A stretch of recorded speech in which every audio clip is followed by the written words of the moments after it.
hundreds of people out there. You wouldn't get this in Leicester Square, would you? No. It's been pretty extra special here tonight. So I was pretty shocked at that. It hit me. It was a big wave when I got out of the car, and it was pretty. It was a lot of noise. As a Glasgow boy or a Paisley boy, even, what does it mean to you to get this reaction here? Incredible. I've never. The last premiere I did here was for Dear Frankie, and that was actually in Edinburgh.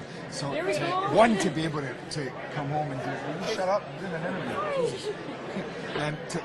To be able to come back to Glasgow, which is where I'm from, and to realise the excitement that's come about a premiere going on here, but about the film, and then to come back and see that amount of people outside and that excitement in the crowd. I mean, it's couldn't ask for more than that. This is still the city I remember roaming about as a little boy. Suddenly they're back, and even my buddies were in the crowd, and they're all looking at me. And some of them went through, I studied law with, or I went to high school with, and they've never seen this, so they're kind of looking, going, "What is this going on?" And it's nice. If you could go back and tell Gerard Butler, that student at Glasgow University, about what was going to happen to him in the future, what do you think he would have made of it back then? I would probably have run the other way. I'd be like, who is this crazy girl? Well, one, it'd be me, so I'd go, well, that's weird, this is how I'm going to look in 20 years' time. But I wouldn't have believed it. I wouldn't have believed a word of it, and would have thought that the person telling me this was off his rocker. This film, your character, Clyde, a good Glasgow reference there as well. A lot of people watch this film and not really know what to make of him.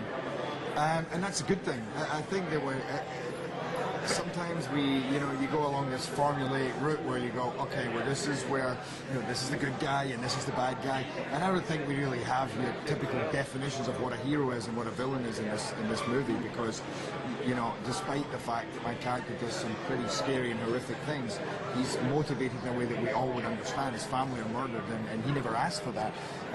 So you kind of back him to a certain extent, and some people keep going with that, and some people at a certain point cut off when he goes too far.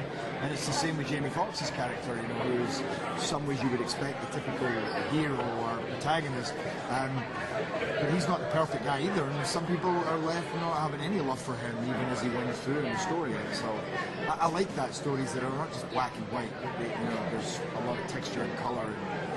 How different was the experience this time, because this is your film in more ways than just being in it?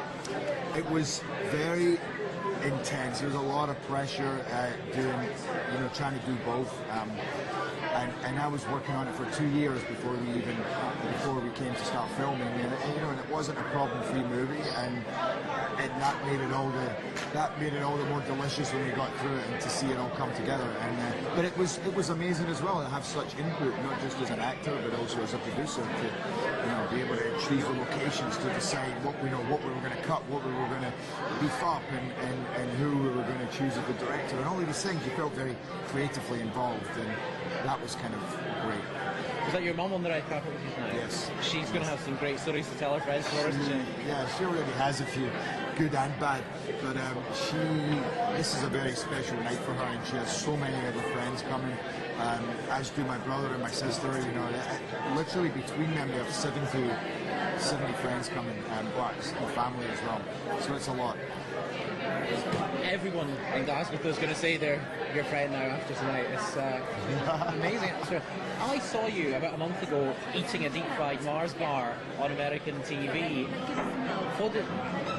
That must have given you pride to take a iconic bit of Scotland to the Americans like that. Yeah, it was cool. It was on Bonnie Hunt, and it's so funny, whenever you celebrate something that's completely Scottish, or the Americans talk about something that's completely Scottish, you feel very proud, even though it was about a fried Mars bar, which is maybe not the healthiest thing. But I'd actually never had one before, so it was so tasty. In fact, I asked for a second one, and they'd made about 3, so I asked could I take the second one with me, and I ended up being so sick. But it was fun because the crowd loved it, and it's an interesting experience having a fried Mars bar. Okay, thanks for joining us. Happy birthday.